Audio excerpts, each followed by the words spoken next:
दोस्तों 4 जून का सभी को इंतजार था और आज पूरे भारत में मतगणना हो रही है। और ये कहा जाएगा कि लोग पहले भी बोलते थे अब की बार मोदी सरकार। अब ये कहना होगा कि ना अब मोदी सरकार, ना भाजपा सरकार, ना कांग्रेस सरकार, अब की बार खिचड़ी सरकार। मैं इसलिए बोलने जा रहा हूं कि अभी तक किसी को भी बहुमत नहीं मिला है। चाहे भाजपा को बोलो या फिर कांग्रेस की बात करें हम, तो दोनों दलों को बहुमत नहीं मिला है। जैसे मोदी जी ने कहा था 400 पार, उसके बाद अमित शाह जी हो जाते, फिर उनके मंत्री, विधायक, सांसद सभी लोग 400 पार बोलना चालू कर देते। फिर बाद में पता चलता है कि जो कार्यकर्ता होते, जिनको पता तक नहीं कि लोकसभा में कितनी सीटें होती है, वो भी 400 पार का नारा लगाना शुरू कर देते। उन्हीं के साथों साथ जो गोदी मीडिया होता है और ऐसा एग्जिट पोल देता है कि आज तो शायद उनको शर्म आ रही होगी कि हम ऐसा एग्जिट पोल कैसे बनाए। हमारा एक छोटा सा चैनल है, हमारे चैनल पर हमने 1 महीना पहले ही सर्वे डाल दिया था और वहां से सिर्फ मध्य प्रदेश का जो रिजल्ट आया देखने मिल रहा है, वो सिर्फ हमारे इसमें वो कमजोर पाया गया हमारे सर्वे में, क्योंकि भाजपा सभी के सभी सीटें भाजपा जीतने जा रही है। दोस्तों नमस्कार, ग्रामीण क्षमता न्यूज चैनल में आपका स्वागत है। मैं दीपक कुथेकर।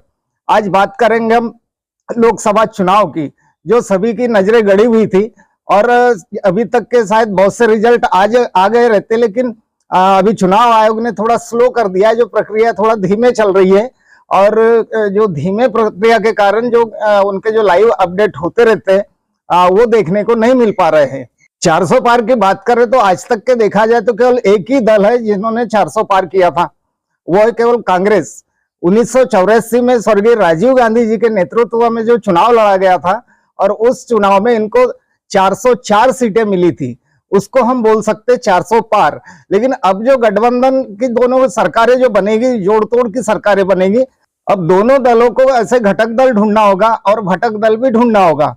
अब जैसे ये रिजल्ट का पता चलता है वैसे ही दोनों पक्ष के लोग अपने अपने कामों में जुट जाते हैं। उधर अमित शाह जी अपने एनडीए गठबंधन के लोगों पर कड़ी नजर रखना चालू कर देते, तो इधर इंडिया गठबंधन के ओर से माननीय शरद पवार जी और सोनिया गांधी जी ये भी अपने जोड़ तोड़ के लिए तैयार हो जाते हैं और इनके ऊपर जवाबदारी दी जाती है। उधर बिहार से बोला जाए तो जो नीतीश कुमार है, जिनको पलटूराम भी कहा जाता है, उनके तो एक बैनर लग गए बिहार में कि नीतीश कुमार सबके है। इसका मतलब क्या होता है? नीतीश कुमार सबके है तो हो सकता है वो इंडिया गठबंधन के भी हो सकते हैं। उधर से चंद्रबाबू नायडू, इधर से नीतीश कुमार जी ने अगर पलटी मारा तो ये मान लेते हैं हम कि अपना इंडिया की सरकार बन सकती है।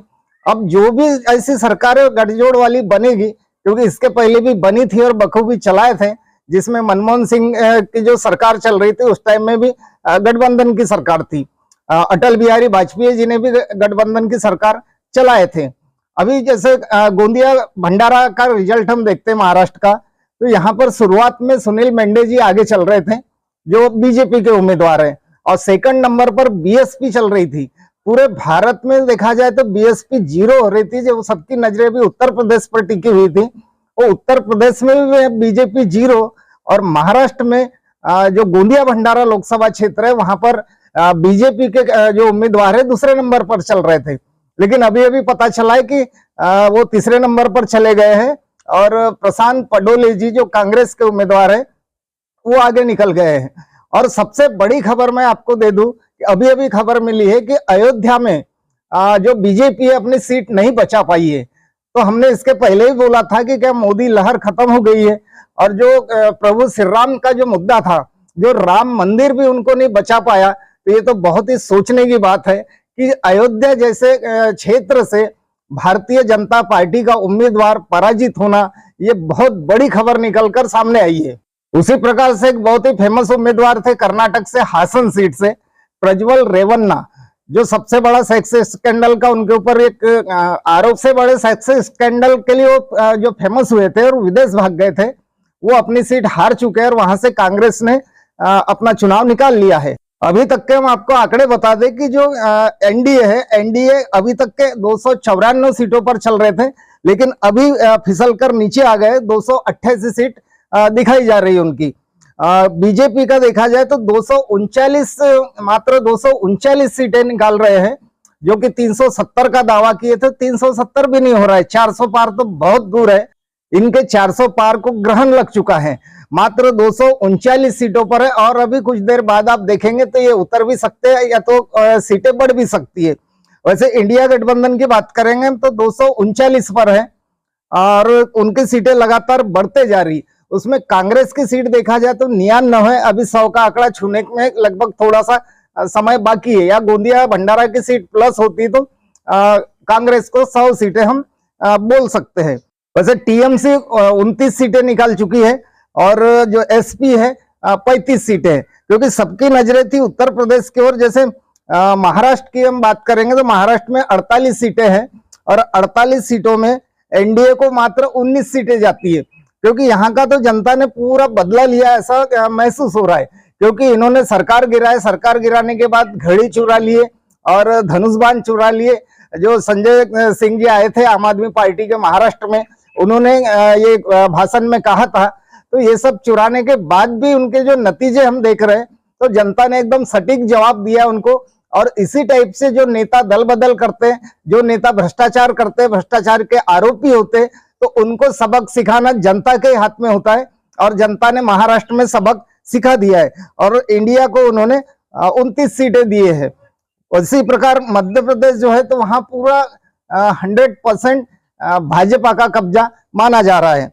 वाराणसी से बात करें हम तो मोदी जी जो प्रधानमंत्री हमारे वाराणसी से चुनाव लड़ रहे थे, उसी प्रकार से राहुल गांधी पर भी सभी की नजरें टिकी हुई थी, क्योंकि वो डबल जगह से चुनाव लड़ रहे थे। वायनाड से लड़ रहे और रायबरेली से लड़ रहे। अब दोनों जगह से वो यानी लाख, 1.25 लाख, 1.5 लाख, 2.5 लाख इस प्रकार से वो आगे बढ़त बनाए थे।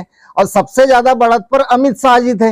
अमित शाह जी की बढ़त शुरुआत से ही एकदम जनता को एकदम मानने लायक की बात थी कि अमित शाह जी इतने वोटों से आगे चल रहे। और इधर मोदी जी अपनी सीट बचाने में लगे थे।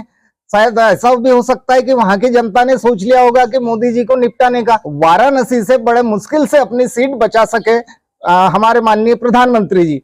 अब आगे की बात यह है कि अब आगे जो इनको सरकार बनाना है तो सरकार किस टाइप से बनाएंगे, क्योंकि ये तो जोड़ तोड़ की सरकार रहेगी। चाहे कांग्रेस बनाए या बीजेपी बनाए, इनको तो एक बैसाखी का सहारा लगेगा ही लगेगा। और अब ये नहीं माना जाएगा कि अब ना बीजेपी सरकार है ना मोदी सरकार है। ये आज तक जो ट्रेंड चल रहा था मोदी सरकार, अब की बार मोदी सरकार, तीसरी बार मोदी सरकार, तो तीसरी बार मोदी सरकार को अपना खुद का बहुमत लेने के लिए, अपनी खुद की सीट बचाने के लिए बहुत सोचना पड़ा।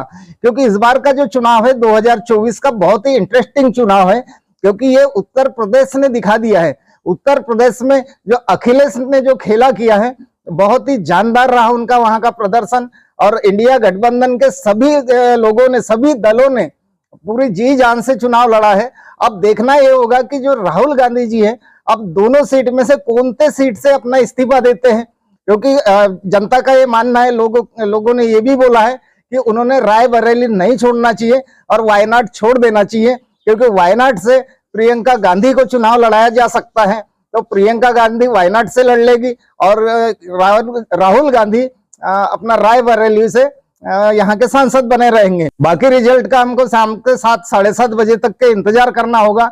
हम इसके बाद अगले वीडियो में मिलेंगे और आपको हम बताएंगे कि किस राज्य से कौन कितने सीट निकाला है, किस पार्टी को कितनी सीटें मिली हैं और सरकार बनाने का दम कौन रखता है। क्योंकि दोनों पार्टियां भी दावा कर रही, कांग्रेस भी पीछे हटने तैयार नहीं, क्योंकि इंडिया गठबंधन पीछे नहीं हटेगा, वो अपनी सरकार बनाने की पूरी तैयारी में, और इधर बीजेपी भी अपनी सरकार बनाने की तैयारी में है। तो मिलते हैं दोस्तों अगले वीडियो में, तब तक के लिए नमस्कार दोस्तों।